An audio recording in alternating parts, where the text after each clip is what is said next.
T minus 1 minute.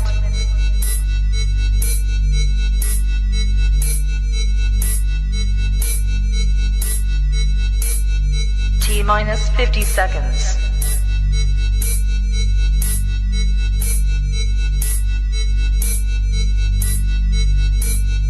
T minus 40 seconds.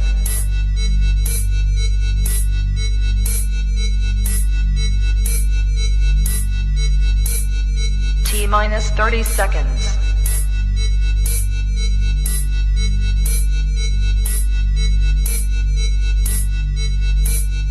T minus 20 seconds.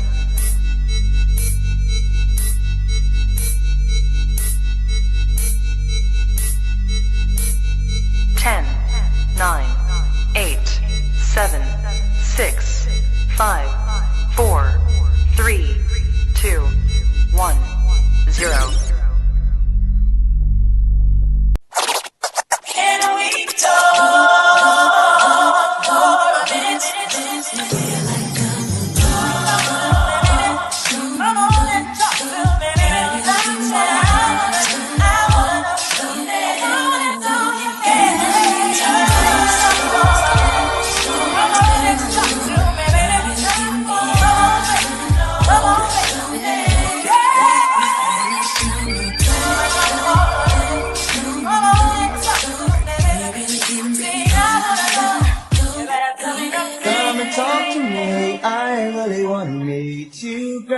I really want to know your name. Maybe this will help.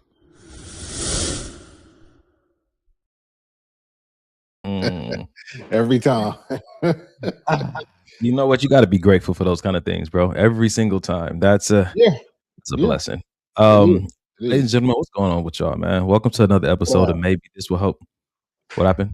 Nope, I was just saying what up to the people. Oh, they said something to you? Yeah, they wanted to. He was too busy talking. Mike and his invisible friends.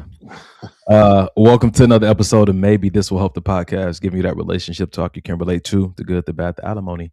We are here again another week. Thanks to you and your contributions to the cause, we have made it another week. I got to bring it up, man. They keep helping us make sure that we stay on air. So for those who have contributed to our Cash App, $, Maybe This Will Help, we're here again. I just want you to know it's because of you. So we pay this $88 a month to stay on. So thank you guys for showing up, man. Mike, anything you want to say to the people before we get started tonight? No, happy Day of Love. I hope everybody, whether it was a family member, a boyfriend, girlfriend, significant other, husband, wife, son, daughter, hope you guys got showed some love by somebody, even if it was yourself.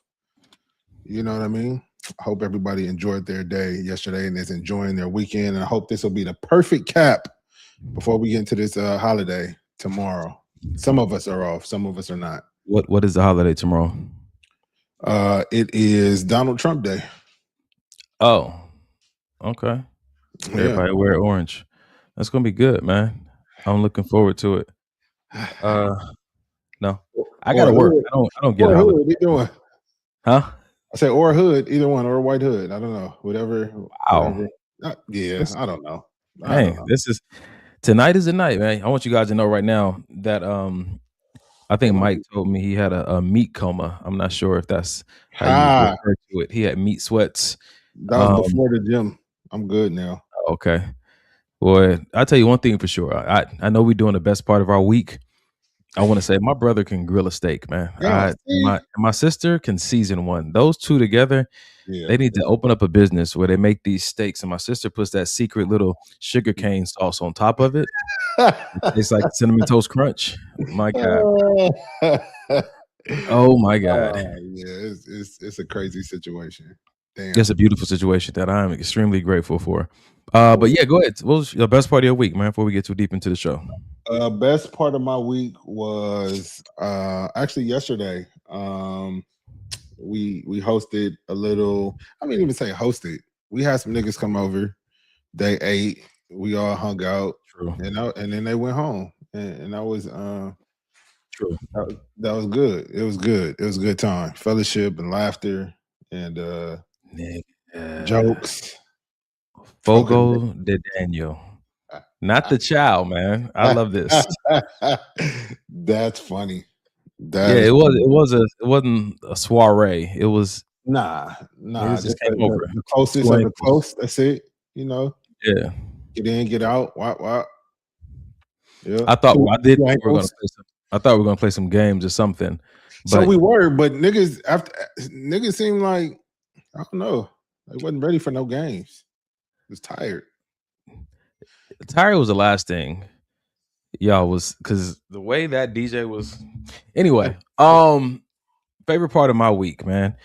Oh, this has been it's been a lot going on. Yeah. I'll say this on a serious note, man. This is just one of the favorite parts of my week. Friday at my job, we had a, what is it called? Black History Month presentation. So there's this guy, he has a Black History mobile museum, and he brought in like artifacts that he's gathered over the years. Oh wow. He had an actual Klansman hood. He had flyers from back in the day that from rallies that Malcolm X would put on, like not remakes, originals. No way. Toys that kids would play with that were like racially charged. Mhm. Different letters from like Jackie Robinson, talking about like, what was going on during that time. Like Yeah. a lot of Yeah. authentic pictures.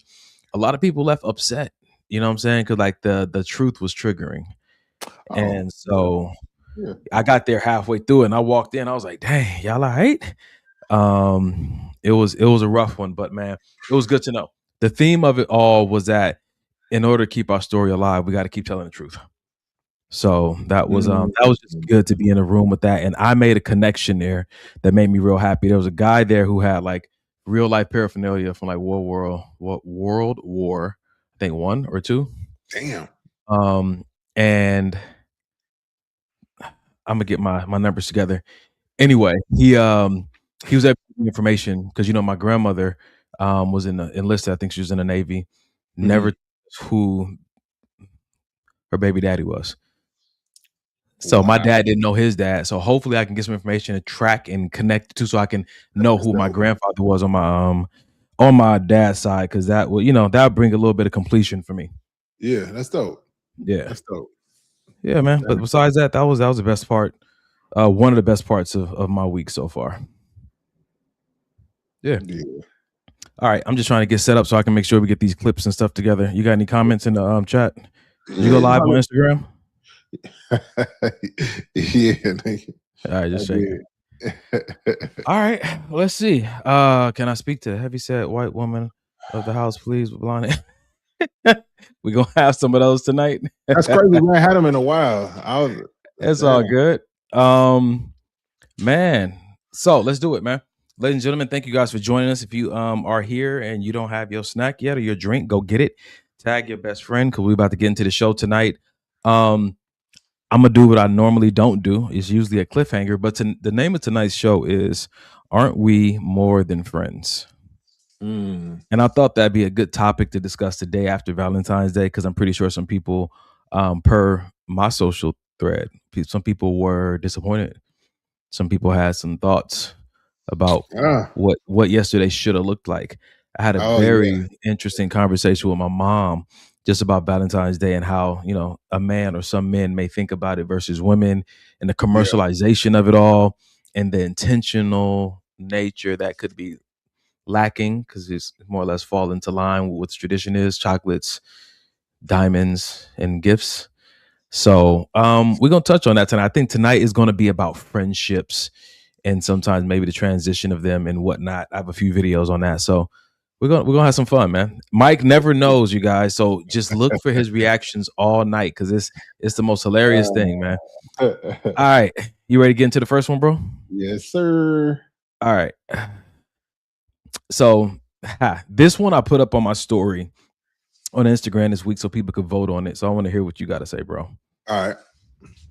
You asked me out, I said no, and then you moved on to my friend. Does that make sense? Very much so. You don't like me not being your friend, though. It just gives like, why you gatekeeping your friend? kind of anything. It's weird. It is weird. It's weird to me.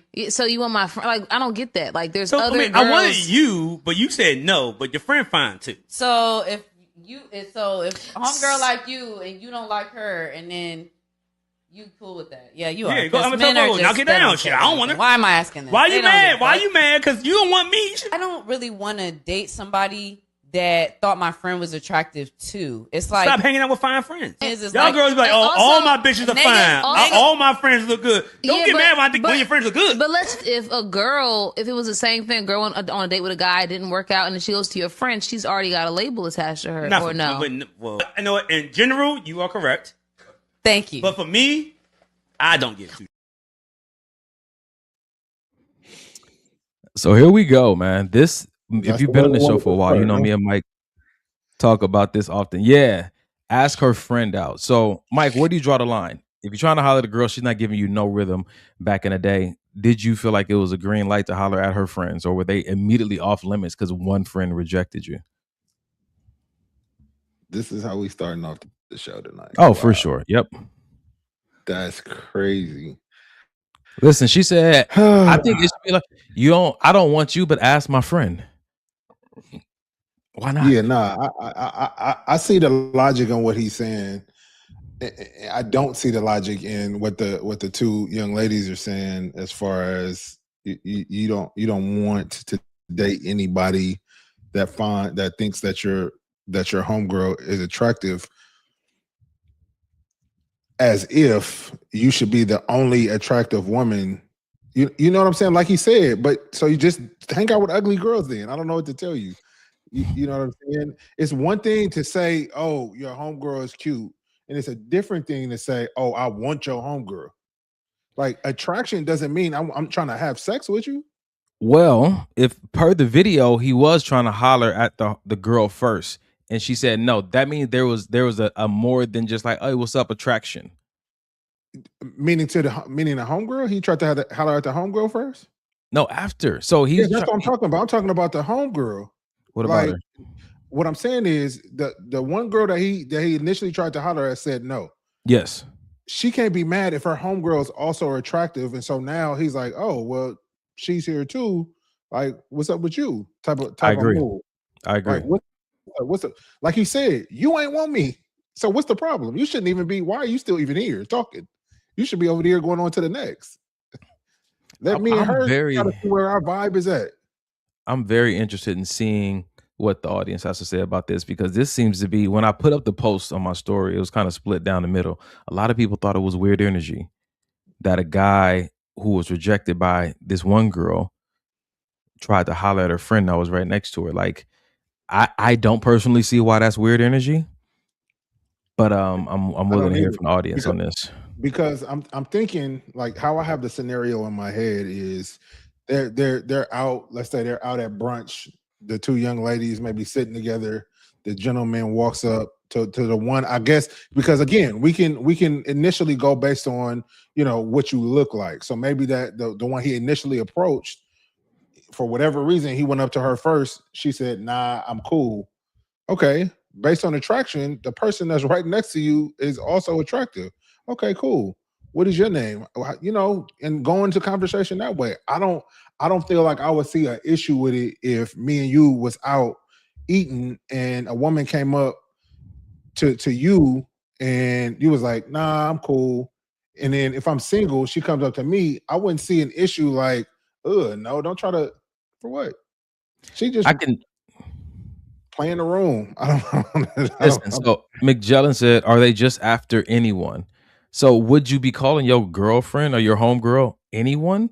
Like, but I bet before you left the house, you were like, girl, you look good. Girl, you look good too.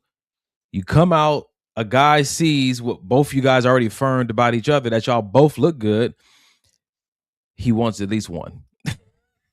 So it goes back to me looking at how challenging it is for some guys to even approach a woman, right? Yeah. But after we cross that line, break that barrier, and we in your face and we talking to you, we done already stepped into such a great degree of confidence that if you reject us, we might as well see what else is in here, where I've already broke past that wall.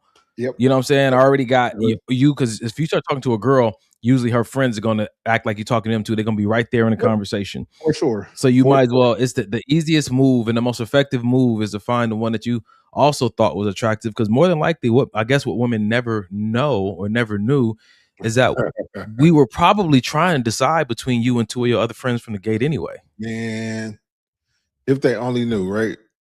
I mean, come on, we just being honest. Like, yeah, we are. No, for real. That's real talk.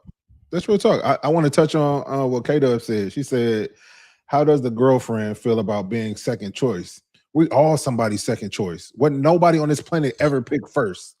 You know what I'm saying? If you've ever had a girlfriend and now you're an ex, you was a second choice to the next nigga coming up. You know what I'm saying? Like, we was all somebody's second, third, fourth, 100th choice. So maybe she's saying the second choice of the night. I don't know. I think that that's where we start to create our own chaos. That's where we start to self-sabotage our own happiness. Agreed. Why it can't be like, yeah, he got it wrong the first time. Yeah. Yeah. In my brain, I'm just very careful with how I create issues that don't have to exist. Yeah. And I would want to say that maybe there's some insecurity there with that first girl that rejected old boy, because I can't understand why she's so pressed not for him to talk to her homegirl now. Like, it seems like there's some insecurity. Like, maybe, okay, so now you thinking she better than me? No, you can't have her. You know what I'm saying? I do know that from my experience that sometimes, girls can be a little competitive with each other, call each other friends, but low key be on some shady stuff, right? I know that exists, but let's if I stay within the group of sincere friendships, so I think Rashonda said it best. She said, I wouldn't care, but my friend would have cussed him out. But why? Why would your friend have cussed him out? I want to know, what is the actual offense that you think is happening right now?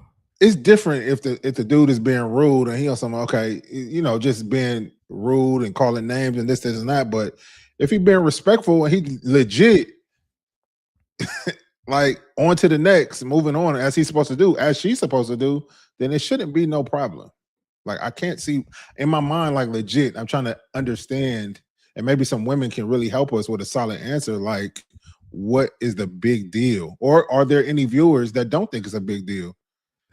So Pook said ego got in the way. And that, I think that's a very real thing, even though ego is usually attributed to men only, but it's definitely a real thing. McJellin, what you got going on? She said, I think he should choose wisely. I'm no one's second choice, but if she doesn't mind, that's all her. You are most definitely. I was about to say, for sure. No, unless we talking about a dude that has never had a girlfriend, never find any other woman attractive on the planet besides you, you're definitely a second or even 100. So, I keep hearing it. Rashonda said, if I was a friend, I'd say, nah, bruh. I hear it. You guys are saying, you say no, but why?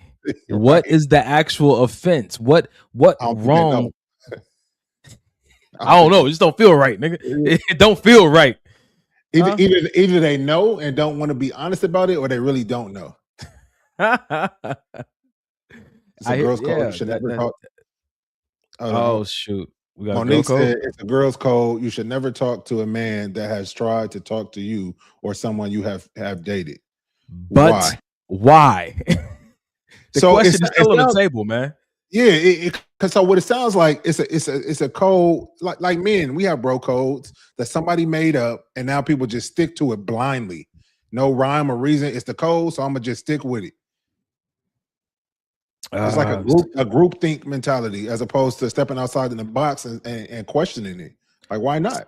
So one of my friends said, not weird to me. He's allowed to move on immediately after, maybe a little tacky, but whatever. Okay, so this is what I'm This is what I'm thinking. Rashonda said, because he just turned and asked me, so I feel like I wasn't his first choice. Sisters before misters. So what it sounds like is the women in the audience have a problem with being what they are viewing as second choice, not realizing that, like I said before, you're not anybody's first choice. if they've ever had a boyfriend, even a girlfriend, whatever the case may be. So if it's a matter of where you fit in, like you should probably come to grips with the nigga has probably dated other women, been with other women, had sex with other women, had other girlfriends in his lifetime. So you would not be the first choice, regardless of the night, the year, or the month. I got a scenario. We about to get rid of this whole second choice situation. She said it is second choice and it's tacky. Got it. So now here it comes. You ready for this one? What happens when you go to a party with your homegirls and a guy tries to talk to you when you by yourself and you like, nah, I'm good. And he goes to the bar and hollers at the other girl at the bar who happens to be your friend, but she wasn't with you when he tried to talk to you. But he talks to your friend at the bar and she's like, oh, for sure, because you are my type. And then you come back and now she introduces you to her friends and it's the girl that rejected you earlier. Is it still tacky? Is it still considered a second choice, or is that okay because she wasn't with you when he tried to talk to you the first time? So to me, I would even add something more. I would add the homegirl said what's up to old boy. She bought him a drink at the bar. He didn't even approach her. We got to let's stay with the first scenario first, because we got to get over this. We got to get over this second choice thing. Let's do it. It's not a downplay, because it's not a downplay for me because it's happened to me in real life and I haven't cared. So it because I think I'm just more aware that I'm not the only guy on the planet, or I'm not the only guy that may be attractive, or I'm not even the only guy that it's women that think Donovan is way more attractive to me. I'd be a fool to sit here and be upset or bothered because somebody chose my brother over me. It's weird. Listen, it's in our brains. It's very like, dude, why not? Pook said, "Hey, that can be your soulmate blessing in disguise." Jesus, what was another one on here I wanted to read that was kind of wild. She said, "Not hand me down, dude." So here we go. McJellin said, because he seems thirsty and we are protective of our friends. Okay, so let's just work with this. This is a great way to start the show. Let's work with this. If you're going out, how many people expect not to be hit on? Is it thirst? I think it's I'm gonna say this. I'm gonna go out on a limb and say this. I think it usually seems like thirst when you're not interested in him. But when you are interested in him, if the same energy, same exhibit of interest was invested in you, it wouldn't be considered thirst because you're attracted to him. In my brain, that's just kind of how I interpret those moments. Because anybody who goes out in LA or any major city, more than likely someone's going to try to talk to you. Especially if you got dressed up to go somewhere, somebody's going to walk up to you, try to give you a compliment or say something. So I did not expect to hear this response tonight, bro. This is rather shocking. It is good. Like it's great to hear women's viewpoints on things. You know what I mean? Because so for me, I feel like I still haven't heard why. Like why in terms of the being chose second. What does that do to you or your confidence or your I don't know what that would do if somebody chose me second. Okay, cool. I'm still glad you chose me though, because I find you attractive too. So I'm just happy that we got to hit it off. Let's see what's up. It's like Pookie said, it could be your soulmate, but because you're concerned about I know women want to be chosen, but now we're learning that they don't want to be chosen second. And this is where Mike says, I'm happy I'm married. So listen to Rashonda. She's hilarious. She said, I'd be okay with that, but I'd tell her. That's it. Like, I'm gonna tell her. He tried to holler at me first, girl. Yeah, your homegirl should be like, I'm pretty sure he did. You're beautiful. Look at you.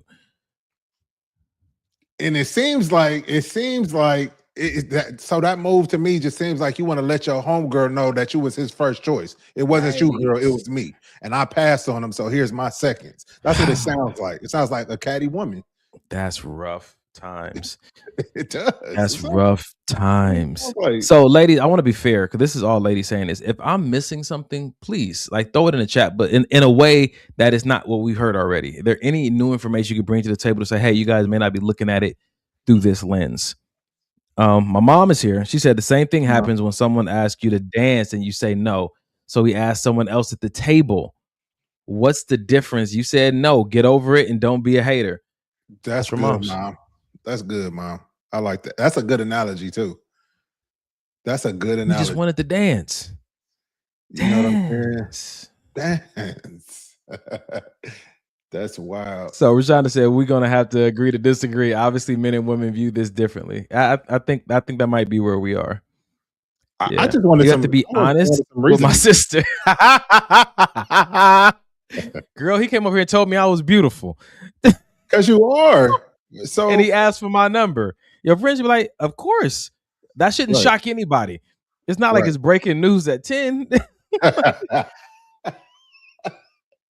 That's wild. Dang. Wow. Okay. Oh man. So McJenna said, I love my home too much. I don't leave unless I have to. I go out to shop, meet up with clients, go to school and church. I bet. Okay. That's fair. That's fair. Teach your own, man. Yeah. What you got, bro? Nah, I got nothing because now I'm going through all these different scenarios. Like if the guy buys drinks for the table, there's 3 girls, and he buys drinks for the table. Is he trying to holler at everybody? Who's going to be first in that situation? Can't nobody be. Is everybody second? Is everybody first? So, fellas, the word of advice. Oh, hold on. Before I even give my little 2 cents to the fellas, Carrie said, no. It's not catty. It's more like, girl, be careful. That guy is on the prowl. He just hit me up 3 minutes ago. The prowl? You mean pursuing, looking for a wife? How nigga, if that's the case, I'm on the prowl. I wake up every morning, get dressed so I can go prowl. What's the time limit before he can go and talk to somebody else after he comes and talks to the woman before he can go see what else is out there? Because I just got rejected, and I'm out here because I'm hoping he's a single guy and maybe looking to be in a relationship or find somebody. So how you gonna find somebody? 1 per night is what he's allotted. Rashonda said, "Thank you, Carrie." we do not get this, fellas. Carry on per usual. Because it's interesting because I wonder how many single women are doing this and still single. And I want to know, as you're being honest with your homegirl, are you being honest with yourself about this girl code and things you signed up for because your sisters or a girl code that you don't really believe in that may be hindering you from living your absolute best life? Listen, Rashonda said 24 hours. He ain't looking for a wife. He trying to smash. Maybe after he gives the ring, but it's fine. Listen, fellas. Let me help you out here. Level of assumption is wild. But she also has a past to reference because maybe where she goes and who she hangs out with, maybe that is the energy. Okay. Well. Not the Prowlerson.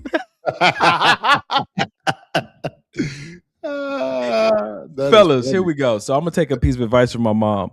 If you see a lady that you're interested in, I've seen this in a movie once. You go over, like Mike said, you buy the whole drink table. You just be cool with everybody. Don't show anybody any individual hyper focus. Just be cool with everybody. Fill them out, and the one who gives you the most energy, that's the one you try to talk to. And if that doesn't work out, leave them all alone. It's almost like bait in the water to try and see who's even interested in me. I'm gonna buy a drink. I'm gonna start conversation with everybody. How y'all doing tonight, man? Y'all come here often? Y'all this, y'all that.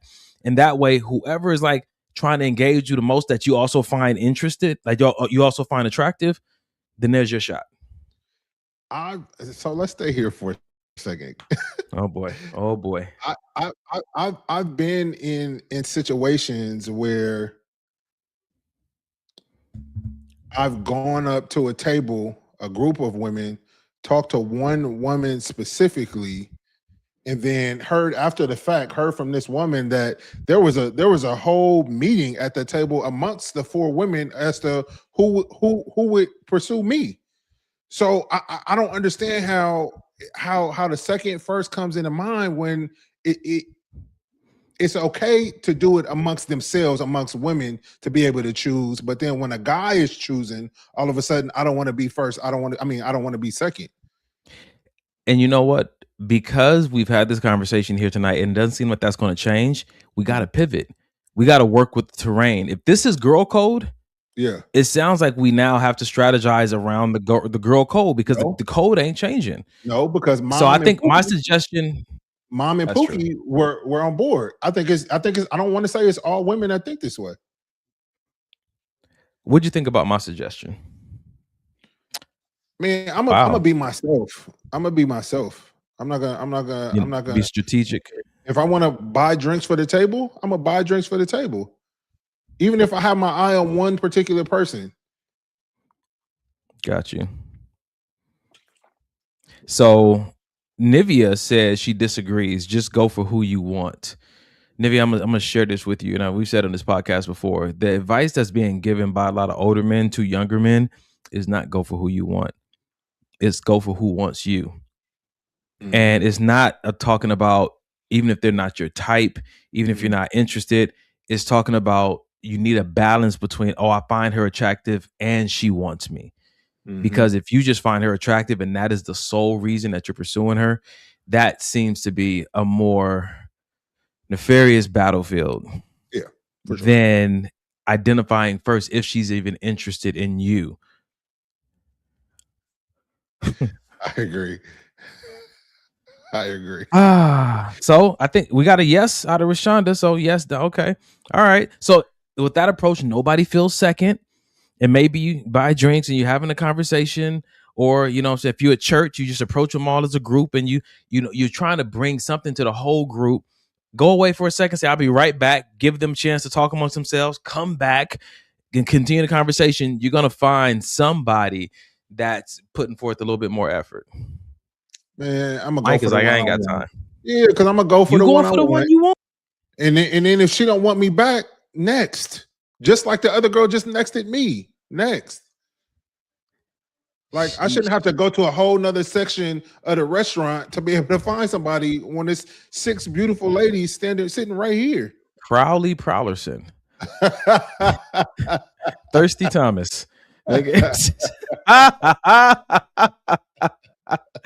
It can get diabolical out there. I mean, I still feel like you should be able to. What I think, honestly, bro, I think that women have had just bad experiences about niggas being creepy. We see it at the gym all the time. One guy goes to one machine to talk to this girl. Next, he's going to a different machine to talk to this girl. Going to a different. So I think that women have just had some bad encounters, and now we all get thrown in this bunch of, like Rashonda said, he's just trying to smash.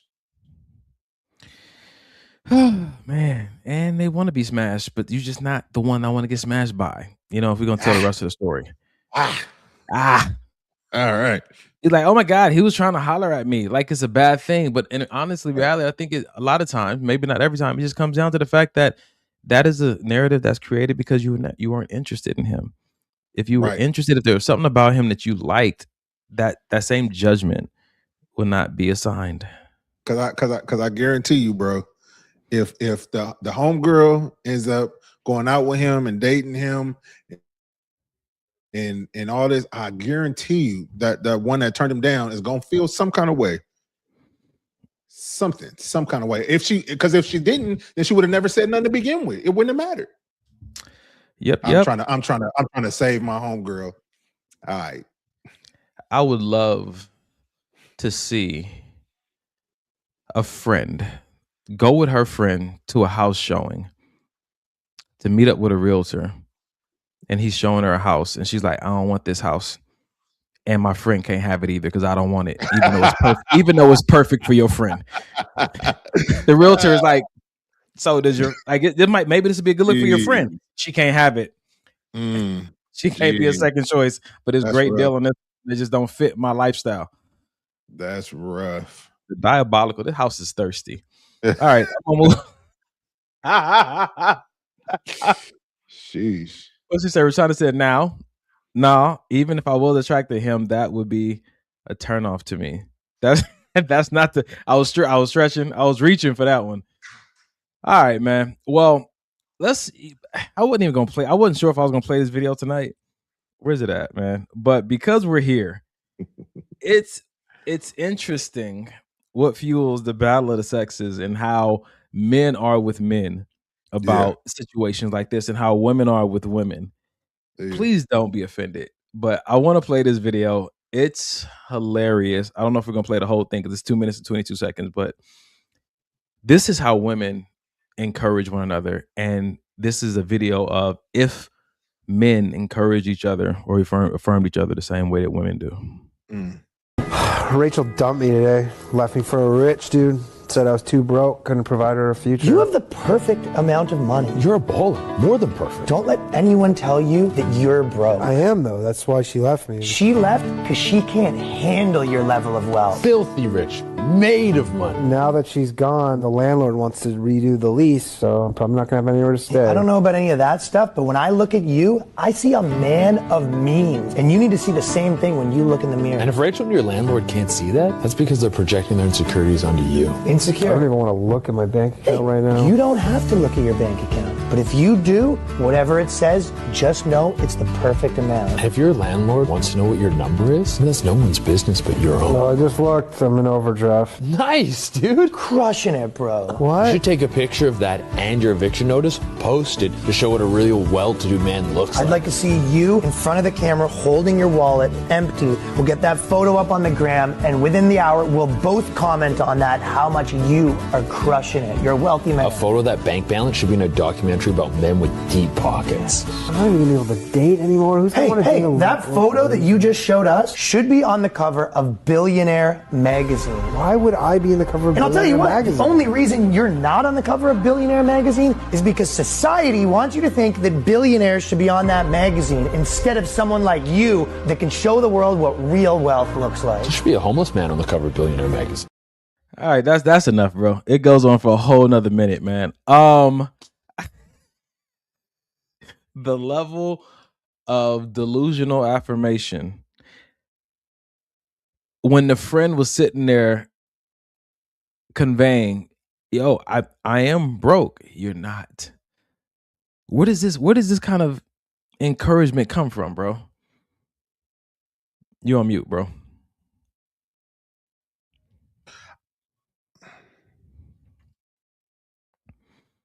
Nope, now you're back on mute. You had it right the first time. There you go.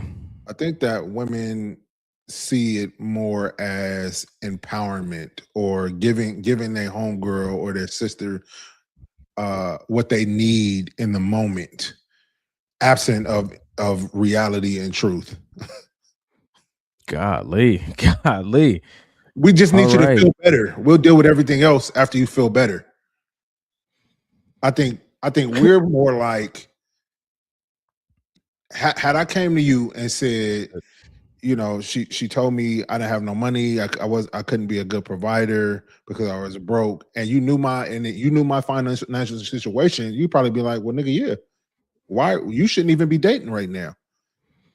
And it sounds like some women are just fixed on wanting to make their friend feel better, while some men are more fixed on wanting to make their homeboy be better or do better or see better.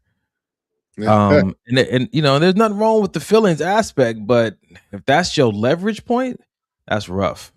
What Carrie say? I was about to say, yeah, man, whatever. When I'm feeling down and low, gas me all the way up and let's do it with some ice cream. That's funny. That's funny. We appreciate the honesty. That's funny. Oh, so Rashonda said y'all job is to fix. And so what is the woman's job? To lie or to nurture? So when does it become harmful? That's good. When does the I'll use the words you use, nurture. When does the nurture become harmful? Like for instance, let's just stay with the situation that the gentleman used. Once he was explaining to them what happened, and they got as deep as he showed them the bank account was overdraft, and they still telling him that's a good thing. That's a good thing your bank account is overdraft. Let's post that. And I guarantee you, when are we going to tell the truth? Tell the truth. So if you're, so let's just use the whole scenario, right? His girlfriend broke up with him because he was broke. Yeah.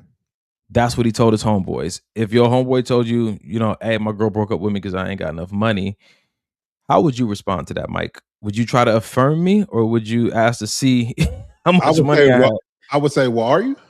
That would be my exact response. That would be my verbatim response. Can you afford? And I know you for sure would say that because you're my brother, and I know how direct you are. The conversation would be like, Can you afford to date right now? How much money do you have? Are you able to keep up with your own bills and what goes on inside the dating arena? But there's some environments, and I have to say, it ain't just women who do this. No. Some men as well would just be like, "There's nothing about you that's broken." Like, no, my bank account is I'm broke. Don't say that. Don't use that language. There's nothing about you that's broken, and you're trying to make them. You're not broken. Don't use that No, language. nigga, I'm broke. Loan me $5, nigga. Right, That's not what you need. You need to reframe what an empty bank account means. It doesn't mean that you have nothing. Like, no, nigga, it does. I literally have nothing. He even said, I need somewhere to stay. That nigga said, we'll figure that out later. Nigga Rashada said, so y'all telling me I'm a terrible friend? Yes. If your focus is on making your friend feel better, but not helping them fix the situation, I would say there's a sense of terribleness associated with your friendship. When do you tell your friend the truth and hold them accountable? Like, it's I do well with scenarios, bro. What's the scenario that we could use that you've been in or you've seen where a girl had an issue in a relationship and her homegirl, instead of telling her the truth, gassed her up to make her seem like she was nowhere near being the problem? I really, this is gonna be a rough one. It's gonna ruffle a lot of feathers, and I feel like we already been ruffling feathers tonight. Ruffle them. Oh shoot! I got the green light. All right, you got to ruffle the feathers, man. Okay. Let's watch the numbers on how quickly they dwindle after I say this. Weight, being overweight, and the boyfriend is like, we've been together for 2 years, and I've been trying to get you to come to the gym with me. I've been trying to do these things to help you, and you've been gaining weight, and it's just not attractive to me anymore. I'm not physically attracted to you because of the weight. So they go their separate ways, and the homegirl says, "Girl, you're perfect. You don't need to lose any weight." She's diabetic. What are you talking about? She has health issues because of her weight. She eats terribly. Why would you then tell her that you look great? And I'm not body shaming, because that's the big thing right now. I'm not body shaming, but at some point, you need to be honest, because this is what you would have said. Well, do you feel like you've let yourself go, Mike? And I would have to look at myself and be honest. Like, damn, well, the gut is getting a little bit bigger. I have been going to McDonald's every day. Like, at some point, you have to hold your friend to a certain level of accountability, or to a certain standard. Yeah. And I think that accountability is not holding your friend to what the standard that society creates. Accountability is always holding somebody to the standard that they expressly set to you. I can't hold you accountable to something you didn't say that you wanted. If I tell you, bro, you know what I'm saying, I'm trying to get my body in shape, you can only hold me accountable if I said that I wanted it. That's the accounting of it. You said this, not society. I'm not holding you accountable to what society said. And so when we're looking at this scenario of where has a female friend gaslit another female friend because she, was not in a healthy, her boyfriend broke up with her, and you said it was a weight issue, right? Mm-hmm. So this is what we're getting. Carrie said, "Gas me up first. Then after ice cream, tell me what I did wrong and how I can fix it." I can respect that. I can respect that. Well, what if the gas up is exactly the opposite of the me trying to help you? So it sounds like, though, this is the bait and switch. It sounds like the gas up gets you access to their ears, because they don't. If she just got broken up with, she's trying to hear something pleasant, even if it's a lie, and then you use that to bait and switch. Now that I got your attention, Chubbalicious, this is what we need to do. You know what I'm saying to you? Or if her weight was never an issue for her, then the affirming is not gaslighting, because like there's men out there who love a thick one, who don't want a thin one. But at some point, like Mike said, at some point it does become harmful when you're not concerned about the longevity or the quality of your friend's life. I know enough women that don't want to hear, because they already know. They don't want to hear that level of accountability because they already know, and it's fine. You know what I'm saying? But if that's your friend, then you know how to speak to them and when the right moment is to approach them. But this whole gaslighting blended with affirming conversation is wild. And I feel like maybe appoint those friends as such. This is going to be the friend that I know I can get all the gaslighting from, but this is going to be the friend that I get the 100% truth from. You know what I'm saying? That's Mike. I know that Mike is going to shoot it to me straight. Listen, Ray, another guy says, don't gas me up with lies. I can't stand when people do that to me. Even though their intentions might be good, I need truth and perspective. That helps me improve. I think that there is this misnomer about how gaslighting or false affirmations make things worse. Actually, they're not helping. But again, so if me and Carrie was really close, yeah, and she said gas me up first, then after ice cream, tell me what I did wrong, how I can fix it. She's giving me her equation. Yeah. So it would be in my best interest to follow the program that she says that works for her. To an extent. Like, because if you're not to the letter. No, to an extent, because if you're not a man that lies and then you agree to lie because that's what she needs in a moment, then you're not being true to yourself. Is it a lie if I proceeded with, hey, I'm about to gas you up? Hey, I'm about to lie to you. You ready? Ain't nothing wrong with you. You are perfect. And you don't smell that bad. You might as well have told the truth, nigga. See? You might as well have told the truth from the jump. So,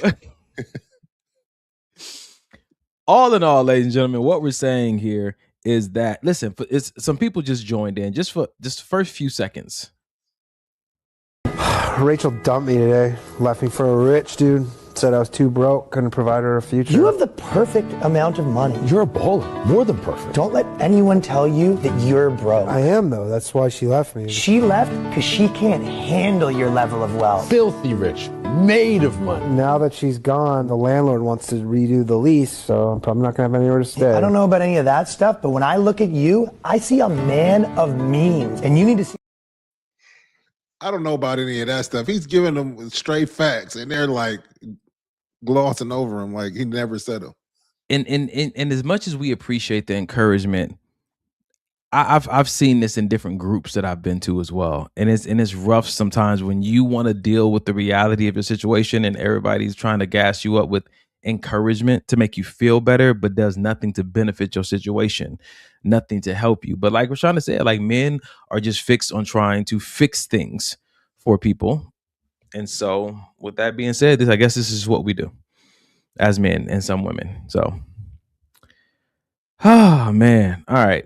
Well, if you're just now joining us, we already had a deep conversation about, would it be wrong if a guy tried to holler at you, you rejected him, and then he went and tried to talk to your friend? And the consensus was that it's very wrong. The women do not agree with that. They don't want to be anybody's second choice. So me and Mike I came up with a scenario. Yeah. Yep. Mike was like, he ain't going for it. Nah. To remedy that. But since we're talking about friends tonight, aren't we more than friends? Here's a topic. Oh shit. Do you feel like it's a good idea to be friends with your coworkers? Work friends is okay. What is the difference between work friends and friends? Work friends you don't hang out with outside of work. As long as y'all keep it cool, maybe even have lunch at work. Yeah. You know what I mean? Is decent. Don't go, 15 minutes away and have lunch. That's because that's technically outside of work. Yeah. You know what I'm saying? So the reason I want to bring this up is because in our first conversation, the audience was very big on girl code. Like he can't holler at me after he hollers at you. Yeah. Now we're looking at something about work code. I wonder if we know how many codes that we're associated with, like invisibly. What do you think about this, Mike? Should you even differentiate between a work friend and a regular friend, or is a friend a friend? I feel like people need to understand what friendship is and not pass out that title so easily. And that's always been a big thing for me because we went to school together for 12 years. Don't mean you my friend. Because you because you're my cousin, don't mean you my friend. You know what I'm saying? I think people just pass out the word friend for reasons that don't even begin to scratch the surface of what a friend is or what a friend should be. You know what I mean? But trauma bonding is one thing. You know what I mean? But sometimes people say we're friends because we've been through so much together, so much trauma. That's what makes you a friend. All right. I guess it's people's definition, but to the question,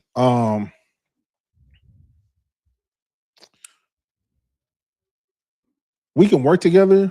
We can all hang out outside of work. I've done it before. We can exchange Instagrams, all of that, but that still don't make you my friend. So you're saying that just because I spend 40 hours with you a week, don't assume that we're friends? For sure. Okay, but should you assume that you guys are work friends, or is coworker an appropriate title? That's enough. Coworkers. Okay. So it sounds like it may go from coworker to now you're like my work wife or my work brother, because work wife and work husband, work siblings, like that's my work sister, like those are real. So how can a work friend not be real? They're kind of not real. They're kind of not real. Yeah. But it's wild though, man. Like when I pull back the layers of all the narratives that are being spoken through society and culture, like if you're spending 40 hours a week with these people. Yeah. It's almost like your child spends how many hours a week with their teacher, sometimes more than they spend with their own parent. Like you cannot pretend that some kind of bond is not being created and find a label that's appropriate to that bond. But that's what's so crazy is you can't pretend, because a lot of these people, these 40 hours at the company for 6 years, those people that they spend that 40 hours with don't even know what they do it really in their spare time. You just know what that person is telling you. Listen you what you said though. Anyway. That's crazy though. You say in their spare time, nigga, like their life outside of work is the spare time. Yeah. And this is their life. So who actually knows them? Who actually knows them better? They work friends or they actual friends outside of work? I would say, so for me, I would say the actual friends outside of work, because usually when people go to work, you don't have no work friends, Mike. That's facts. But I think usually people that go to work, they put on a different person.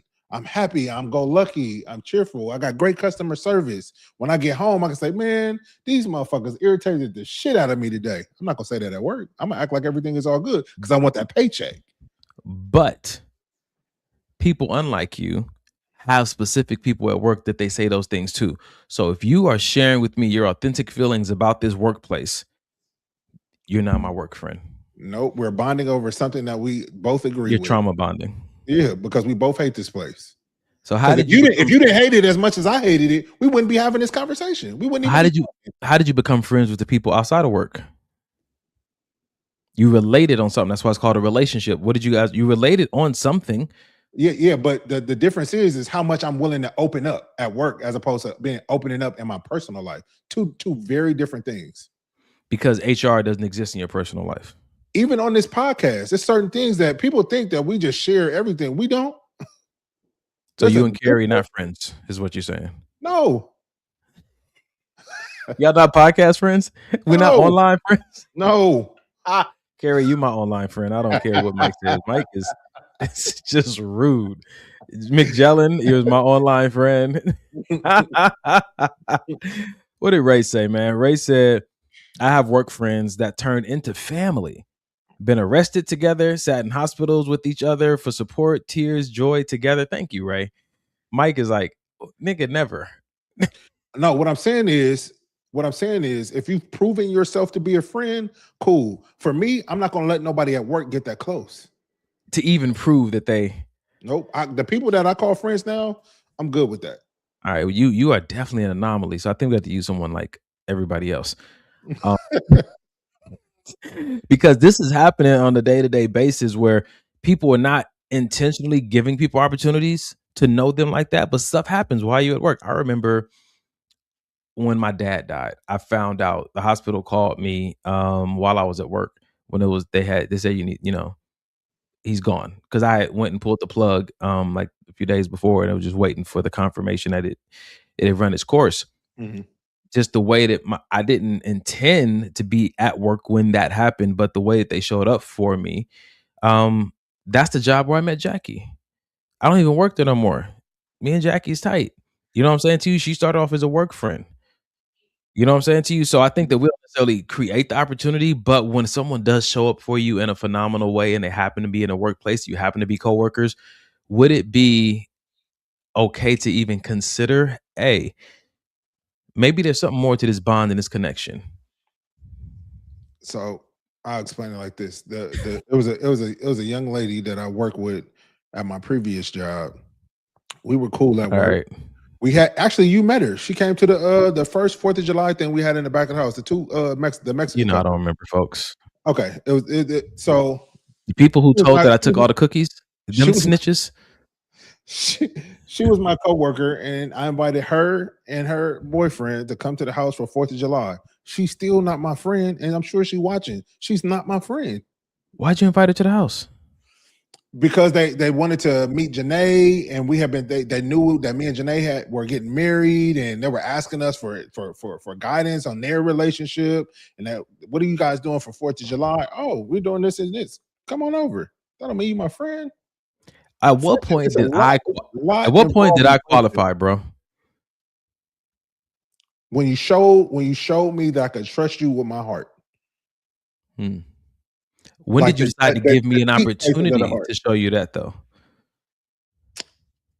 I don't feel like it was something that I was willing to do. I feel like it was definitely a supernatural thing.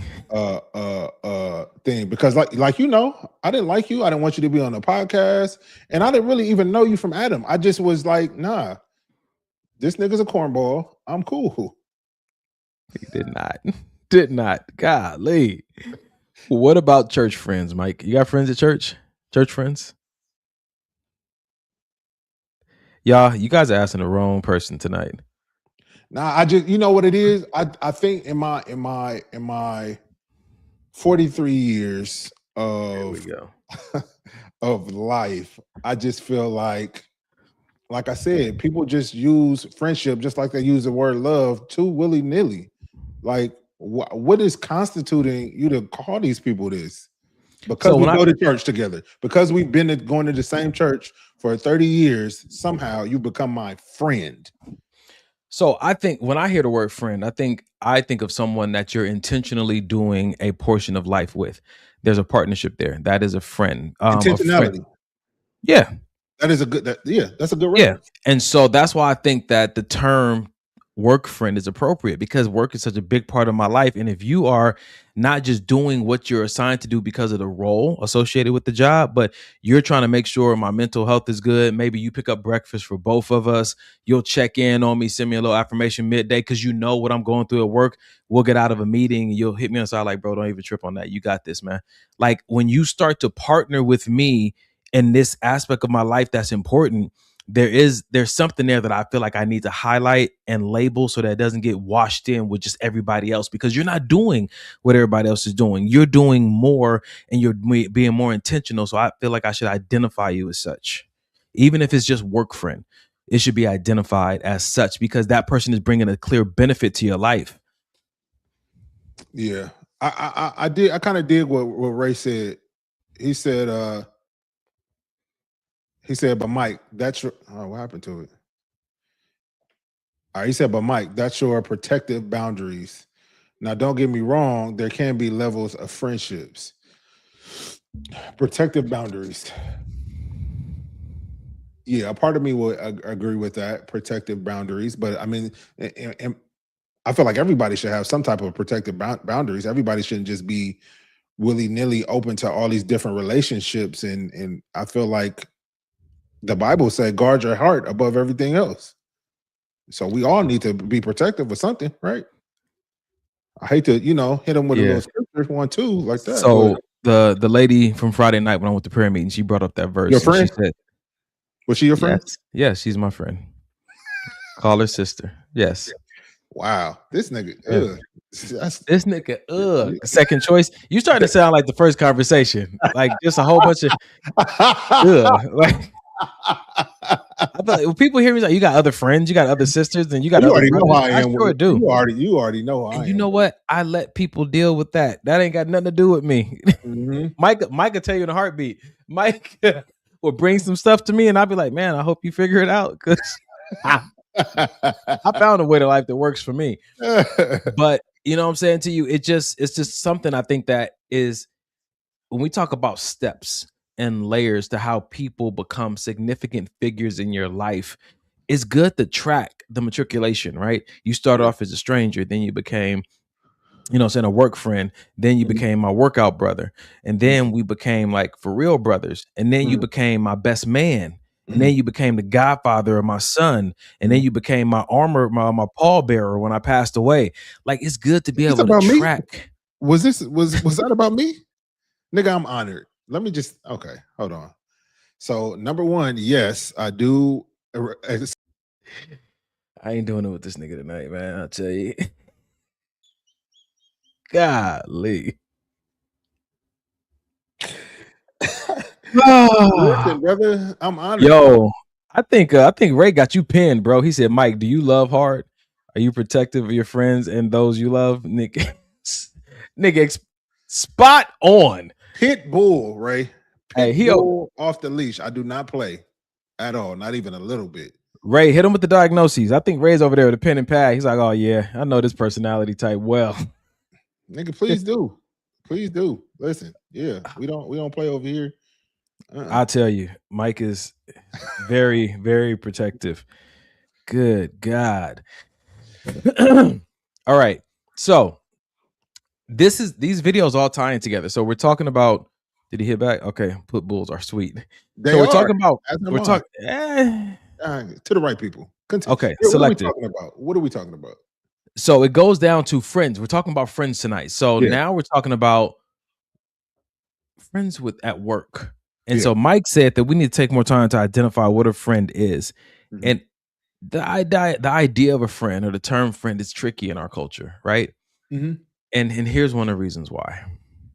Men don't want to be your friend, so stop friend zoning them. If they're hanging out with you and they're showing interest, they are interested. It's not a question. It is a fact. So either you need to just be an acquaintance and see them around, or actually date them. And if they're a good human, you should be dating them. Men don't want to be your friend. Talk about it, Mike. So I'm gonna ask you a question because I just want to make sure I got what she's saying. I want to make sure I got it right. So is she saying when men approach, it's not to be your friend?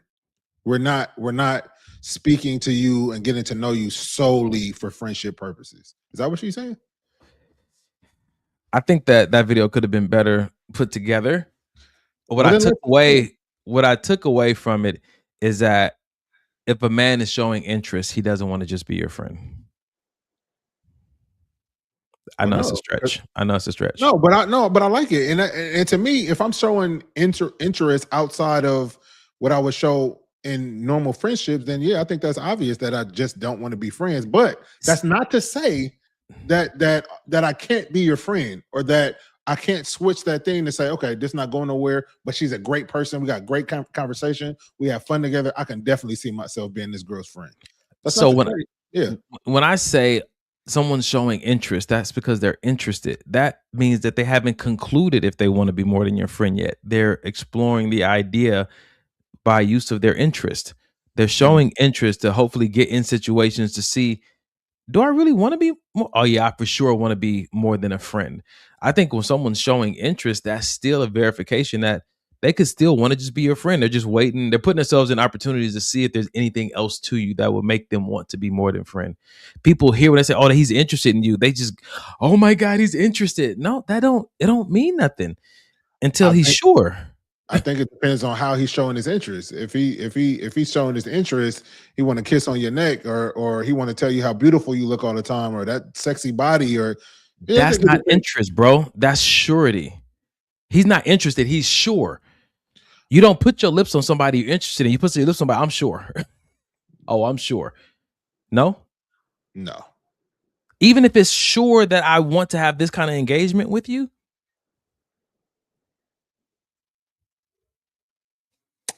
A part of me thinks that interest and then what you're saying kind of go hand in hand.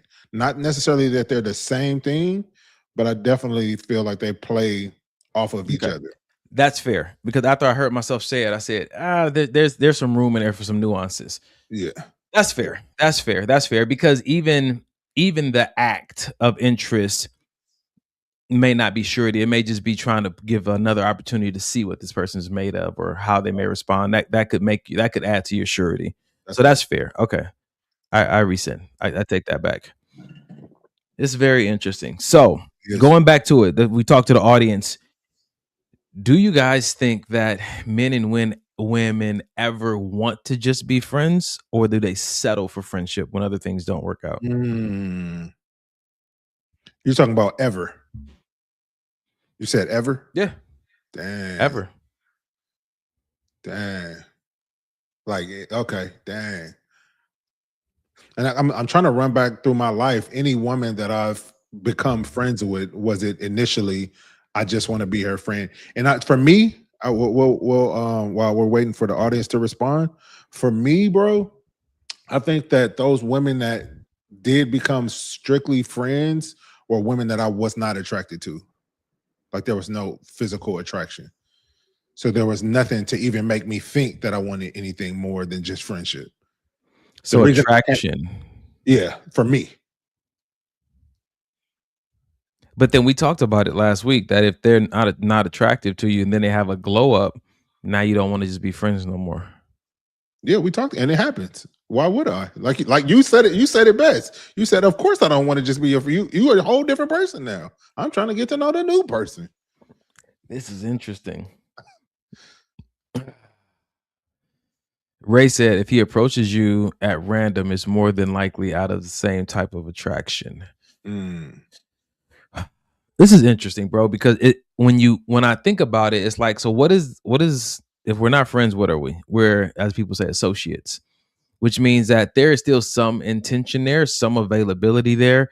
But when I look at going from associates to friends to, all the way up the ladder to best friends or whatever comes, I think the most important thing that changes is the access you have to that person. Yeah. And so as I'm looking at it through that lens, that's good. Sometimes we say we want to be friends with someone, but associate access is really enough for what it is we're intended to do with them. Mom said, I believe there could be a situation where someone would just like to be friends. Yeah, I agree. I was attracted to my battle, and it just organically morphed into friendship. My brother. I was initially battle. Maybe it's battle. It's a military term. Battle is like your person that you are with in the military, like somebody else that's in the military with you. So you got googly eyes on the battlefield. No, huh? Charlie is after both of y'all, and you over here. Oh my God, huh? Alpha Omega Sigma. I got fine shit right next to me. We're trying. I'm under fire. Okay,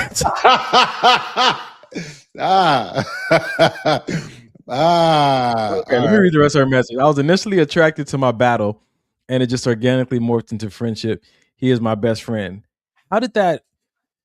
Yeah, I'm curious as well. I got questions. Yeah. That this whole, what did it say? Where'd it go? Organically morphed. Did he turn you down? So you had no choice? Scratcher.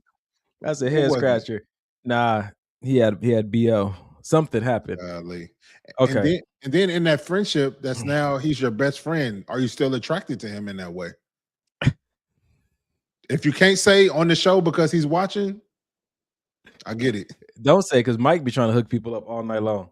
Hey, listen, Rashonda is single. This is Rashonda likes. I think she said she likes white guys. We got some brethren of the Caucasian heritage. Back to the show. So when I think about people who want to be my friend, Mike is females. Let me say it that way. Females. Mike is trying to enhance my analysis and discernment concerning people who say, "Oh, I'd like to be your friend." I don't know why he's trying to do this to my life, but for whatever reason, he wants me to engage as if everybody is interested in being more than friends as a safety net. because he honestly believes they are, but he thinks it'd be a good mode of operation when engaging with women so that they don't become, huh? I make you sound like exactly who you are, Mike. You want to explain yourself? Nah, you ain't saying nothing wrong. Oh, my battle is white. See, I told you. That's funny. That's funny. You better go get him. Go ahead, explain yourself, Mike. Why is it that you want me to have this high? Because you tend to be gullible, and I think it's important to kind of vet people before you just let them into your personal space. Some people see the podcast, I want to be cool with Donnie. Some people see, the books and the other podcasts that you have and all the other things you're doing. I saw the commercial, so now and you don't see it. But I feel like it's not just you. Sometimes it's happened to me too. Sometimes when you're actually in the situation, it takes having to step outside of the situation and look with a different pair of eyes to really be able to see what's going on. And what is going on though? All you said was that they want to be friends with me. What's wrong with that? No, it's not the friendship is not the problem. It's ulterior motives that could be the problem. Can't everybody have ulterior motives? They can. Which means you, my sister, right? Yeah. So, but like I said with the friendship earlier, it's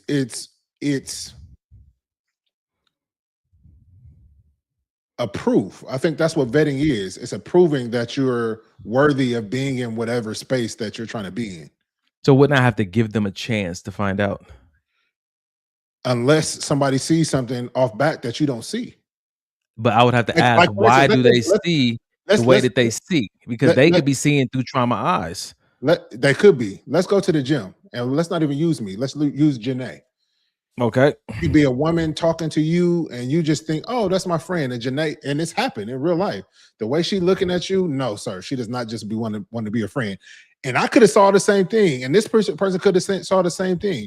And now it's like, you the only person that don't see it. And I think with you, sometimes you choose not to see it because you just really want. Okay. So before we jump to that end, can you guys prove that you're seeing what you're seeing? In certain situations, yes, from conversations that I've had with women that like you, that you don't see. But about the specific person, if you're talking about a specific person, so here's why I think that sometimes I am gullible, and then sometimes it's just like, okay, people just want me to agree with what they see. Yeah.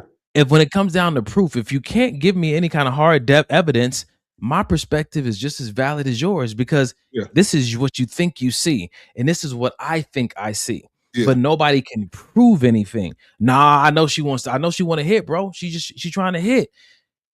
Only way I can find out is by asking her, hey, do you want these donuts? Do you want these Chico sticks? Like, how else will I know except for to ask? But then sometimes when I ask, you'll be like, no, but you won't ask. That's the thing. Oh, yes, I have. But then you tell me, well, they gonna lie because it's like I can't deal with all these assumptions going on. Like at some point, I need some evidence to back up what you're saying. Yeah, no, I get it. I get it. So I think that's what for me, sometimes just like, I hear what you're saying, that they could be interested or they could not. The opportunity that it could be both for me. I think my track record is pretty good though. This brother said my track record, which means that you could be wrong. I think me calling out women and you saying, oh yeah, she used to like me in high school. Oh, you didn't have to tell me. I could see it. I'm happy that your track record is good, but it's not perfect, which means that it still should be questioned. Facts. And I think that's the part for me when I hear, oh, what up, Rich? He walked in at the wrong time. So Ray said, I think it all depends on how people meet. We don't walk down the street and just pick random people for their friendships, but we do look at random people from an attractive lens and say, I want to get to know that person. Most friendships happen randomly like that in social environments. That's good. I think that even using the framework that Mike is using, like people have seen me on. I've done a few videos and stuff lately. For whatever reason, our podcast is showing up a lot on people's social medias from the gym. Yeah. So maybe when our phones are close to each other, it's making some kind of connection. But if they see the podcast, they can do a deep dive into my page and they can feel like they know me to a certain degree or want to know me better. And then it's immediately that they want to have sex with me. Or if it's a dude, like he wants to use me for my social media, value. I don't want to say it's the worst of people. Yeah. I just don't go to, they're trying to take advantage of me, because I don't see myself taken advantage of often. So I guess it's not a worry or a threat of mine. Yeah. I feel it. But like you said earlier, you do pit bull. And it shouldn't. And I would never say you need to adopt my way of thinking. What I usually say is just something for you to look at. Just be aware of. Everybody could be attracted to me. Be your friend. Okay. So just keep that in the back of the mind. Yeah. So I don't have to. Come on. That way everybody stays safe, right? And alive. Yeah, come on. Berg Marv said, I think some people use having a friendship as a way to be a person's life if you know there's no possibility of being in a relationship with them. Read it one more time.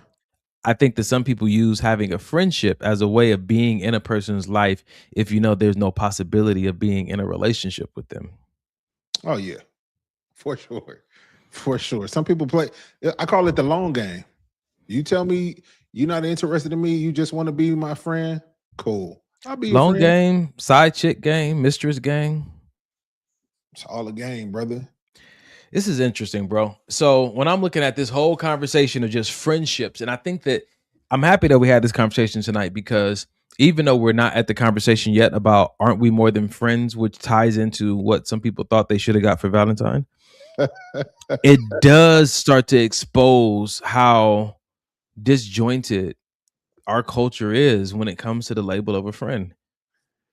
We don't really trust a lot of people at the core, which is the foundation of any relationship, any friendship, any partnership. And I think if we're not having these conversations, and we don't know why we have the expectations we have or don't have, or why our relationships or our friendships are struggling, we're walking around with some very strong narratives about what we believe. And sometimes we can't prove, but we're using that lens to engage with people, and it's impacting our authenticity. It's impacting our sincerity. And when there's no authenticity and no sincerity, there's not going to be a real high quality relationship, romantic or platonic. Yeah. That's good. That's good. This nigga Reggie said they don't know about Mike D, aka Mr. Chalk.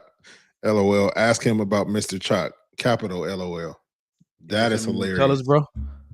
That is hilarious. That is hilarious. That is hilarious. So let me ask you this: with the vast amount of friends that people obtain throughout the years, whether it's childhood friends and into their adult years, is there any time to where I can look back and say, like, we were friends, but we're not friends anymore? Or is a friendship a forever thing? Or are friendships go in seasons? And this season, yeah, you were my friend in this season, but that season is over now. I think that my definition that I've been riding with until you asked this question, that if I ever called you friend and nothing destroyed that friendship, it was never a breach of contract. We just kind of just grew apart. Whenever I see you again, you're still my friend. Okay. Yeah, it's almost like saying somebody, enlisted in the army and they served their time, but then they got out. Maybe they were injured or they just got tired of serving, and say do you say they're no longer a soldier? You don't identify them as a soldier anymore? Can they not celebrate Veterans Day? No. Well, I'll tell you. So I feel like the definition of a soldier is somebody that fights in a war. Like currently, you could say you were a soldier, but no, you're not a soldier anymore. No, you're not. they're a civilian now. Yeah, or a veteran, somebody that used to be a soldier, but no, I'm not currently a soldier. And to that point, go ahead. I got a whole bunch of friends. No, I'm about to start calling veterans. No, go ahead. I'm about to start calling a lot of my old friends veterans. If I haven't talked to you in over 6 months, nigga, you's a veteran. You have not actively been in combat. Let me ask you this. That's good. I like that a lot, actually. That's good. So let me ask you this: childhood friends, friends. You guys haven't talked, let's say, since 12th grade. You guys grew up together, great friends, maybe even a best friend. You haven't talked since 12th grade. You're now in your 40s. You don't know this person anymore at all. You don't know nothing. You don't know if what they've been through, what they've done, and the same thing about you. They're still your friend. You still give them the same amount of access. That was rough. 25 years later without any contact. I immediately thought about a few people and I say, oh, that's my boy now. So that's not my friend. Oh, that's my boy. I know him. That's not friend. So yeah, Brad. Yeah. All right. That was good. God is good, brother. God is good. Okay. So you're God is what you're saying. I got it. I understand. You just fully yourself. Good. Upside down, G nigga. God. All right. That's fair enough. All right. So when we talk about, okay, hold on. Ray said you can still be friends, but the level of friendship can change. I got childhood best friend still holding that title with no actions. Oh man. If someone is truly my friend, they check on me often. If I don't hear from them regularly, we're definitely not friends. And that regular could be even a couple times a year. You know what I'm saying? They don't have to be every day, every week, every month type of thing. But what's keeping the glue together? This is interesting. Well, you know what? Now that before I play this video that really ties into tonight's title, I'm just looking at it, and I don't think that tonight was ever intended to bring any conclusions.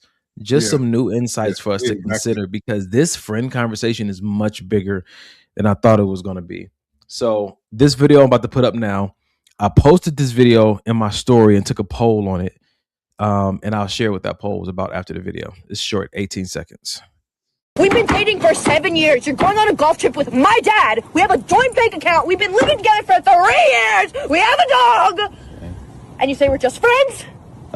Yeah, that's what I told them. Do you guys want to split the ceviche or no? Yeah. What? No goddamn ceviche. We've been... What? One more time. We've been dating for 7 years. You're going on a golf trip with my dad. We have a joint bank account. We've been living together for 3 years. We have a dog. And you say we're just friends? Yeah, that's what I told them.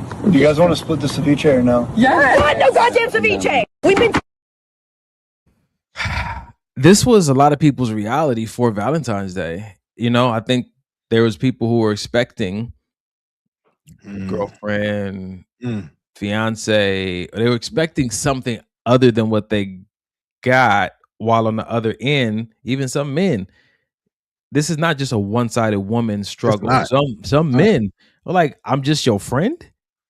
And you have, again, dating for 7 years, got a dog together, joint bank account, you hang out with their parents. And for me, I'm like, wow. I put the poll up. I said, when do you stop being friends? And not like stop being friends, like we're not friends. When do you get promoted above friend? I said, when you guys kiss, when you become exclusive in dating, when you get married, or when you have sex.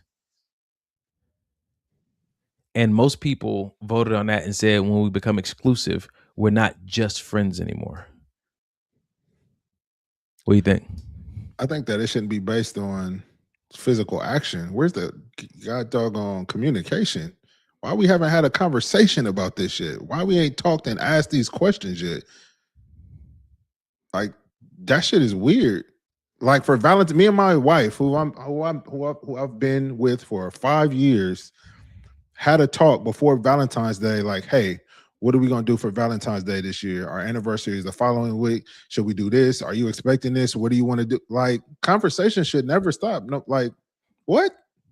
The fact that anybody can be bamboozled, that means there's a breakdown in communication somewhere.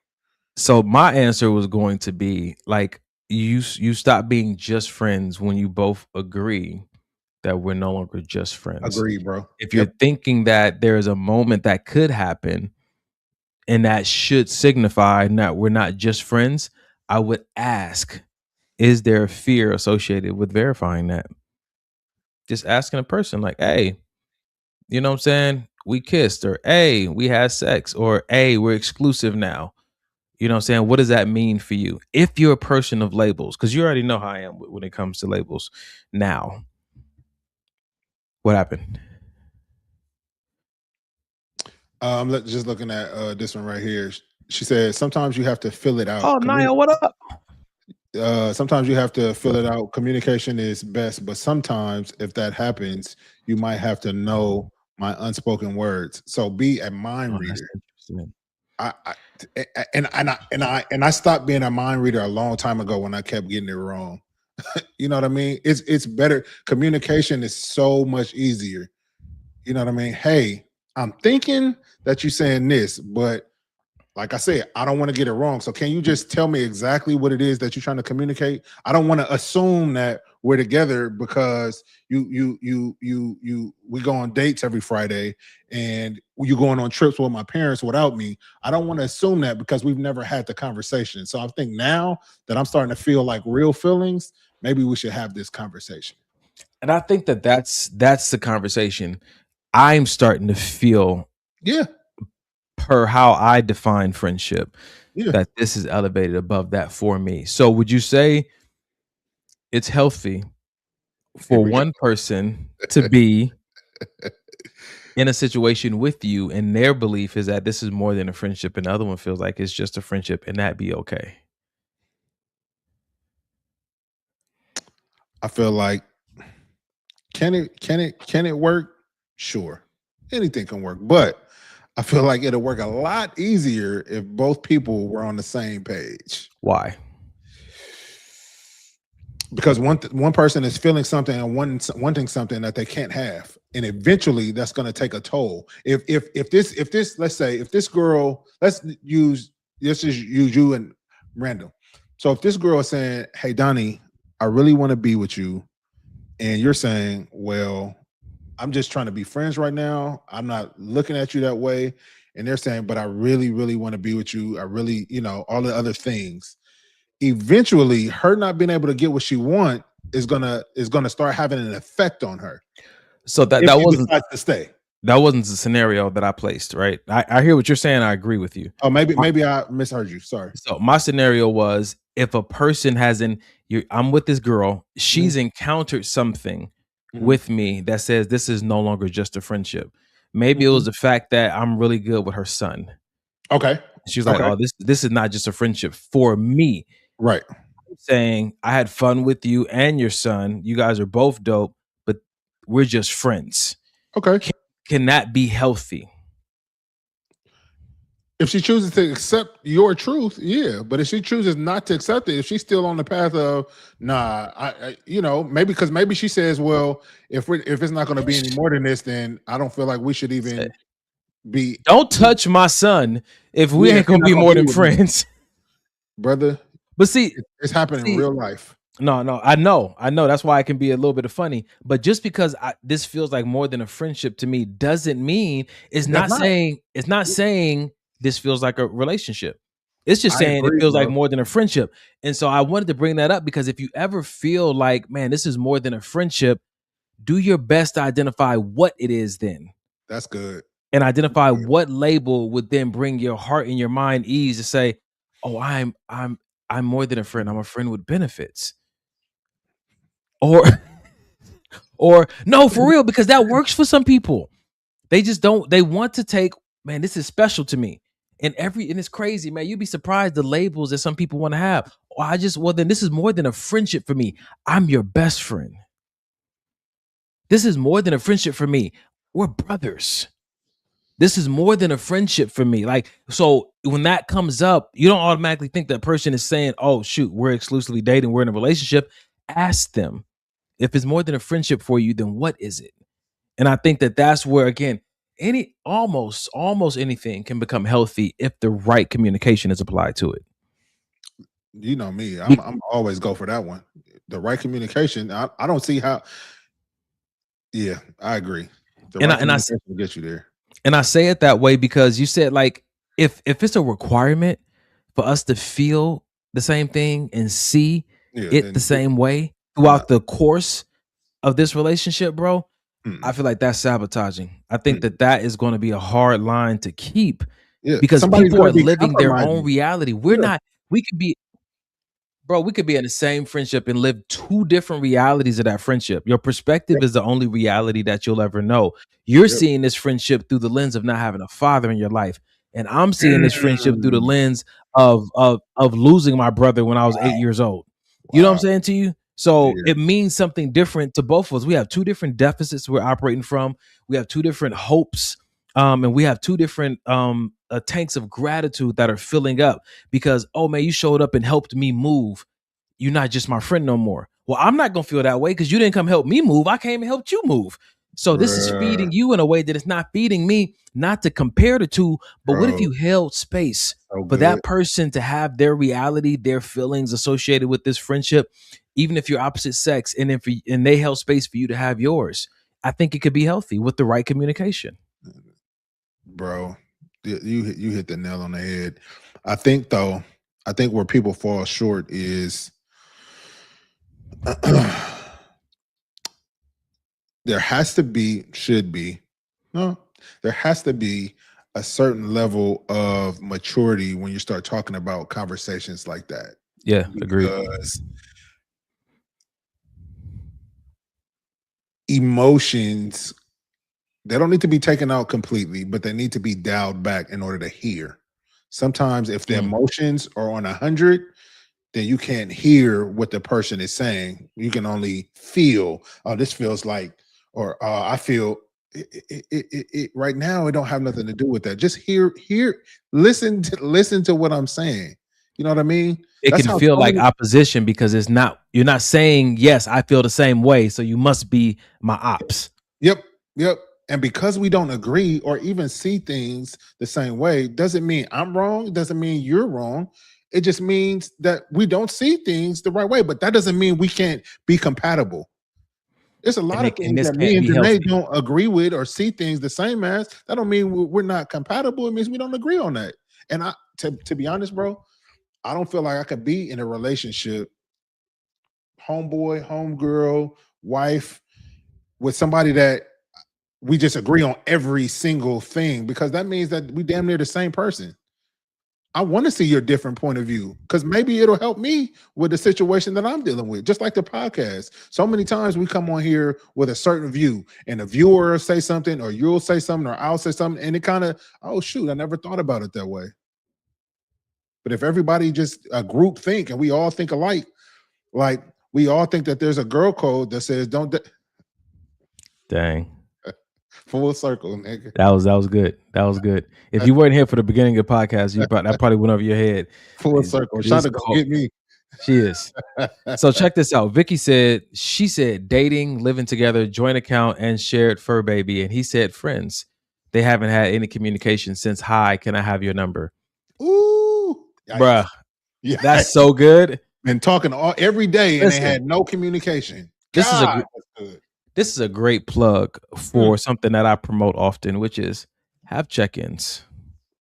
Check-ins are important. Check-ins are intentional times of communication where you can self-regulate before you come in and have your talking points ready that you want to make sure that are conveyed, that are so important that you don't want them to get lost in the shuffle, because you're operating under the awareness that with just doing the day-to-day routine, there's so many things that you will miss saying if you don't take intentional time to say them. And they're necessary for building not just the foundation, but the scaffolding, the framework, and then, you know what I'm saying, the roof, the electric, and the furniture, and all that other kind of stuff. Like the check-ins are a chance for you to, again, I think they're important for a major reason, that you don't just try to jump into a conversation with your partner or your friend when they're not ready, when you're ready only. That also could be very damaging, because now you're ready to talk about it, and because they're not ready, that starts an argument. Hey, Tuesdays at 8 p.m., we're going to get together and have conversations, in-depth conversations. So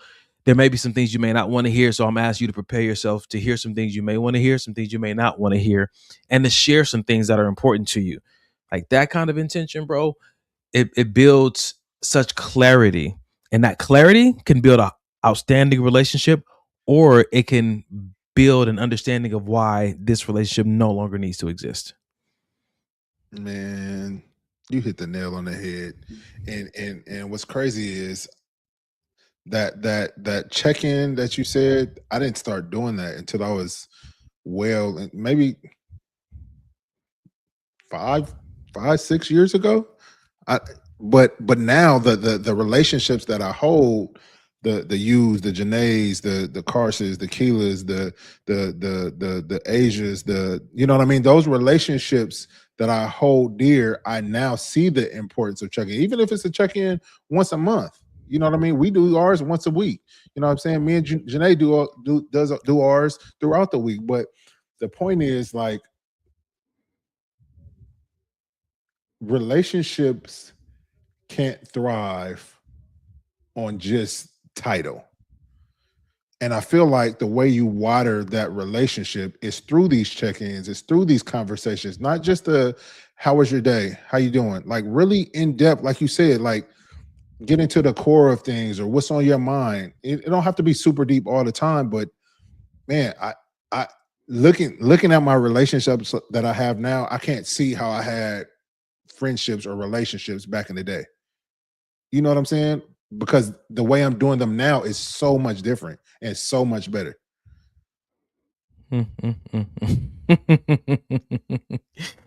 I got to put this one up.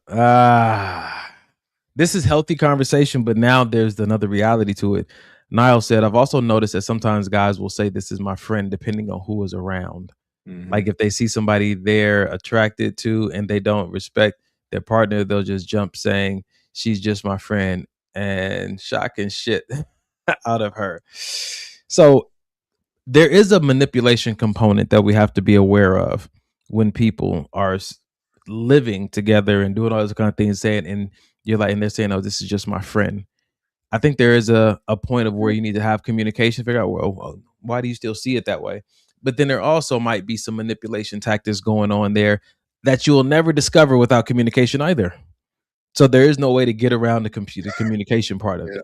Yeah, it all leads back to it. Now, there are some nuances if the man or the woman lies or something like that. But at the end of the day, all you can do is communicate. And hopefully you're not in a situation where you would somebody that would lie directly to your face anyway. But if you are, you know, but even the best people, you know what I'm saying? They can they can get bamboozled, they can get tricked, you know what I'm saying to you.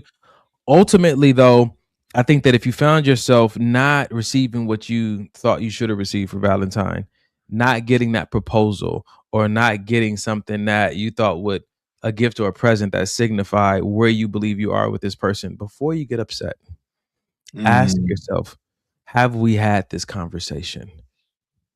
And I notice sometimes that's harder to say for some people because it's a skill, bro. Words don't just come out your mouth that, you know, are clearly conveyed. You got to practice. Like, I think one of the best ways to learn how to communicate emotions is reading poetry. Read poetry, read books, listen to workshops, hear how people convey things, and start to take notes, because sometimes what you really feel is trapped behind your inability to give language to it.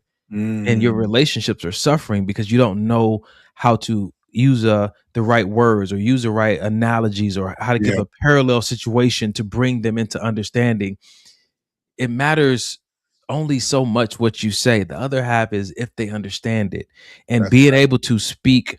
And it's almost like speaking different language, being able to speak the way an empath would understand it, being able to speak a way a possessive person would understand it, being able to speak a way a traumatized person would understand it. Just having those skills in your pocket are beneficial, because you never know how bad you may want that specific person to know what you're feeling and what you're thinking, and not have the ability or the skill to be able to give language to it so they can understand it, leaves you guys both in confusion and mystery. Yeah, clip that. That's good. That's really good. I shall, man. Man, that's really good. All right. How long have you, because I know me, how long have you been doing relationships this way with like communication, check-ins, things of that nature? I say 2017. Damn, you have an exact year. I have an exact relationship. Oh, nice. Yeah. My 2015 dating talking situation really pushed me over the edge to where, okay, I think I need to do some things different here. I also released my book before the I Do around that time. And so I knew it before I even started really initiating it like as a mandate myself. But 2017, I think, is the year that I really started making it a consistent piece, not just a one-off. Solid. Yeah. And it's been extremely helpful. Yeah. Man, so with some of the time we have left before we move into our next video, me and my mom had an interesting conversation about Valentine and how, especially in LA or California, and just a difference between how men may see it and how women may see it.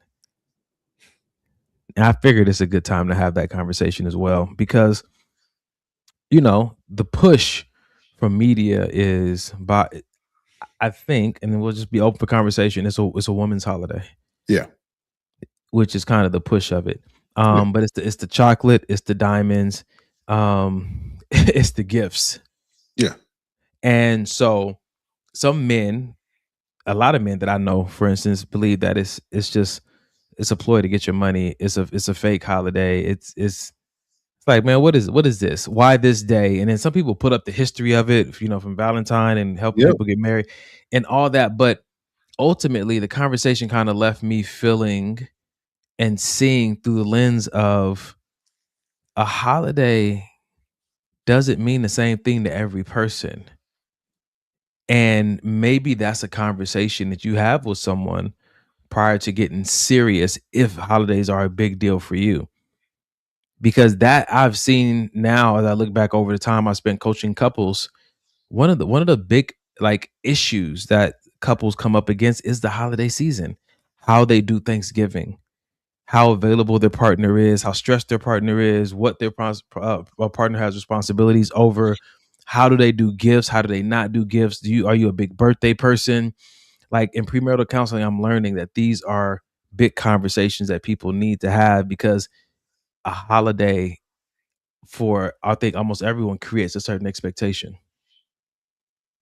And so, yeah. So what would you say about that before I keep going on this long rant? No, I mean, I hate to sound like a broken record, but it just all falls back on communication, because some people are do or die about holidays. Like, no, my family growing up always celebrated Christmas, always got us presents. We always had a tree. And that's like, in some households, that's like make or break. Like, no, we're going to buy a tree. We're going to decorate the tree, just to use Christmas as an example. And I think that people should not push their views on holidays or not holidays onto other people. You should allow people to be who they are in that space. You know what I mean? If I don't recognize Valentine's Day as something special and I'm in a relationship, hopefully you've communicated to your partner before February 14th that that's the case. They shouldn't have to find out the day of. But at the same token, bro, I can also say on the same hand, you shouldn't have assumed that I was. So this is why I like this podcast so much, because some people have never thought to communicate ahead of time. Like, they'll just find out, but that can do a lot of harm. But some people like, yeah, it's a holidays. This is how I do it. They're going to learn about me in real time. These pre-conversations, bruh, can save you a lot of frustration, bro. Just like, again, we're talking about conversations you have when you're dating. Like, I remember one of the girls I was in a relationship with, holidays was a rough time because of how their family did it and how I was supposed to be enfolded into it. And I was like, I have big responsibilities on the holidays to my family as the man of the family. So I can't be there. And that was a big issue. Because then it's like, well, why are you not putting me first? I said, it's not you, because you can come with me. It's your family that wants to be first also. And so now you had these, well then I guess this year we're doing Easter at your house, and then next year we're doing Easter at your parents' house. I mean, at my parents' house. And it's like, you got to have these conversations, because that means that you have been this thing for your family for these years, and that's a responsibility, and you have to step away every other year. I'm not saying you can't, but I think it's worth having a conversation, because if you're watching this podcast, it's good to know that we're always coming up with these expectations, even the ones we don't want to necessarily come up with. They're going to start existing. We're going to fantasize about how we want things to be. So it's almost like, communicate about everything, even if you don't think it's necessary. Yep. You can be like, this might not be a talk we need to have, but how do you feel about locking the door when you go to the restroom? Because that makes me feel some type of way. It makes me feel like you're hiding something. And you're like, nah, man, it's just a smell that I never want you to encounter. You know, like, have those conversations. It's so funny, because it makes me think of something that Janae has been doing probably since we dated. When we go into the room, like at night, she takes her purse into the room. Even if she has to get up out of bed, she forgot it. She'll get out of bed, go get her purse, and just bring it back to the room. Because the gun is in it? Probably, but that's not why, because there's guns in the room too. Babe, shut up. She said it's because the Aquaphor is in there. I don't know. She hasn't been using. But the point is, about her lotion, bro. That's a whole different conversation. No, but the point is just little things, because I used to think that, like, you think somebody in the house think I'm gonna steal something from you, think Denim is gonna steal something, but it wasn't that. You know what I mean? And without conversation, you can let your mind run wild with thoughts, and then all of a sudden I'm acting different when I wake up. Good morning. But why? You ain't even had a conversation. You've allowed your mind to go all the way up the mountain on something that you haven't even talked about with a person that's sitting right next to you. And I want to say this though with that, because I've been in rooms and I've been in relationships or situations where even the person I thought was the best communicator reached an environment where their tongue was captured and they could not give language like they normally do. And so if you recognize that your partner is not talking to you about something, again, you don't have to get mad. Maybe this time you have to initiate it and say, I can tell something's going on. There we go, bro. I can. You haven't been your normal self. Like, it's been a week and something's missed. Like, talk to me. Like, bro. If you can't give language to it right now, that's cool. I just want you to know that I'm feeling it. And whenever you can give language to it in your own special way, I'll be here to listen. I just had that encounter last night, and it's such a good feeling, especially with people that you care about and people that you love, that they know that you're in tune and that you care enough to be able to even just pay attention to your mood is different. Yeah. You're not your normal self. It could be tired, it could be sleepy, it could be irritated about something at work, but I recognized it. Yeah. Because sometimes even the best communicators just don't want to talk. Bruh, you telling me? On this podcast. Listen, brother. Forcing it. For sure. Sometimes you spend 2 hours on a podcast and then your wife wants to have a 2-hour conversation right after. It's like, I think just, again, caring about somebody means that considering their capacity. It does. You know what I'm saying to you? So when you think about what you want from your person, also think about all that they've given that day. And before you feel like, oh, they neglected me, and so I got to get my portion, care and love is selfless, right? I'm not saying if it's consistently that way that you need to endure it, but there's those one-offs, or maybe that season that's a little tougher for them. That compassion goes a long way, just by considering how much they have to offer and then trying to help them refuel, especially if they're environments that only pull from them. Consideration just goes such a long way. Consideration can rejuvenate that person. Just the fact that you even asked, you know what? Let's go ahead and have this conversation. I'm with it. Just because you was considerate enough to say, hey, we can do this another time. 1000% makes you want to do it right there. It's almost like the girls who don't require you, you know what I'm saying, to pay for things on a date. Like, no, let me pay for it, or at least let me do my half. You're like, I got it. just because you didn't walk in with this sense of entitlement. Yep. Now you can get cheese on it. Now you can get cheese on it. I'm not sure what we're talking about, but I I want to end with this video, and I think it might be a good plug for next week to see what you think about this, because this is also something that's real when it comes to friends. And nobody never talks about that one person that you run into in between season and you guys have great chemistry and everything was fire and it just fades away slowly or fastly and there's no bad blood, there's no nothing, but you both remember y'all encounter with each other and was like, dang, maybe at a different time that would have been. The reason I wanted to play that video is because I wanted to see what you felt about meeting someone. It just wasn't the right time. Oh. Do you think that's a real thing, or that just, if it was the right person, it would also been the right time? Ah, man, see, you always ask that secondary question that makes me rethink my initial answer. Damn. Because initially I was gonna say, oh yeah, that's definitely a real thing. Meeting the right person at the wrong time, I feel like is that, but then that secondary question now has me thinking, because if it was the right person, then whenever you met them would have been the right time. So maybe the question is how. That's annoying. Sheesh. So maybe the question is fear verifying the right time for you or the wrong time? Is fear the final judge? Because is it the wrong time because you don't feel like you have everything where you want it to be? Or is it the wrong time because the circumstances just don't match up ideally with what you would like to have? That's good. Because if so, that may be more fear than bad timing. Yeah, could be.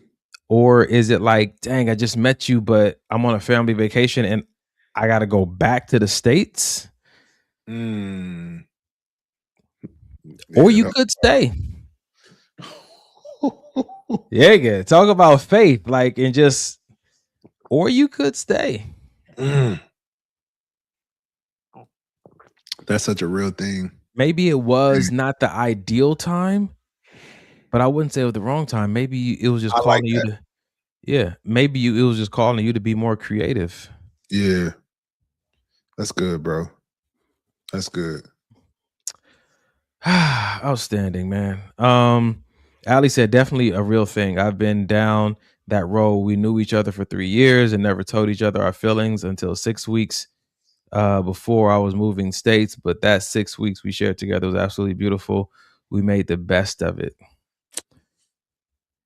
Yeah, I could have had that conversation 3 years ago, but I understand. I understand, I understand, but I don't condone anymore. My advocacy goes towards say what you feel, because tomorrow's not promised. Pook said, oh, absolutely had those encounters, but those doggone assignments will get you each time. Got to check the purpose with God. 1,000%, man. Yeah, that's good. I can't fight that at all. You better run it past your Lord. For Ladies and gentlemen, we have reached that time of the podcast where we offer you guys a resource, which is 988. It's a suicide crisis hotline. Some of the things we said tonight, man, maybe you were yelling at somebody yesterday because it didn't go the way you thought it should go. Maybe you were disappointed to a great degree yesterday, and you want to talk to somebody about why you see things the way you see them, why you expect what you expect, why are certain things hard for you to communicate. You can get connected to a therapist, a counselor, a support group that can help you work through these things, help you acquire new skills, help you even cleanse your perspective, so that your engagements with people in life can be healthier or be more aligned. Reach out. 988 is the number you can call. You can call them, text them, or you can even go online and chat with somebody live. And they're live. They're legit. We've had a few people from the show jump on there and talk to them. They will follow up with you and everything. So that's a resource. Screenshot this, and maybe you don't need it. Maybe you were just trying to counsel and coach your homegirl or your brother who'd had a very disappointing Valentine, and you don't know how to help them. Send them this to 988 so they can get the help that they need. Yeah. And I know during these times, like well, I'll call it a holiday, but like Valentine's Day, I know that number has been used a lot, because sometimes you just want somebody to talk to. You just at home by yourself, feeling lonely, feeling sad for yourself, and you just need somebody to talk to. It doesn't have to be, and excuse my harshness when I say this, but it doesn't have to be a slit wrist moment. It could just be a moment of, man, I'm all alone in this house. I want to be with somebody. I want to be out with, but I don't got nobody. You know what I mean? Don't be afraid to call, man. Who knows? You can find your next best friend. Never know. Yes, you do. No such thing. Who praying out tonight, nigga? We done. I got it.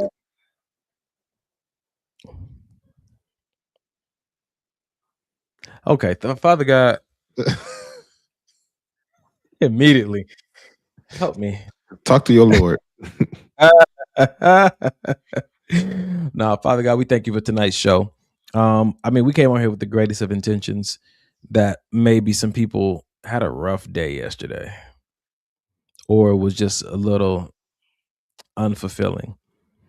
I pray, God, that these conversations that me and Mike have candidly and that we engage with the audience in are showing people the power of communication and the need for developing their communication skills. They do wonders, Father God. We just thank you that everybody who showed up tonight got what they needed. And those who will watch this on rebroadcast, Father God, they will also get what they need and take time to really sit with it so that the quality of their life can be enhanced, the quality of their relationships, from their relationship with their children, the relationship with their parents, to their romantic and non-romantic relationships can just be better, Father God. We just hope that people who watch this podcast leave better than they came. Help us stay online, you know what I'm saying, by having donors give to, our cause, and we'll continue to do this work as long as you say so. In Jesus' name we pray. Amen. A to the man, brother. And one last time for everybody who didn't get it the first time around, we are crowdfunded. So if you want to donate to the cause, go to our Cash App, $, maybe this will help. Or you could text us individually or shoot us an email. Maybe this will help podcast at Gmail. Maybe this will help podcast at Gmail. $1, $3, $20, $88, which is what we pay per month, is all appreciated. Thank you guys so much for tuning in tonight. 2 Chainz. Can we talk for a minute? Come on and talk to me, baby.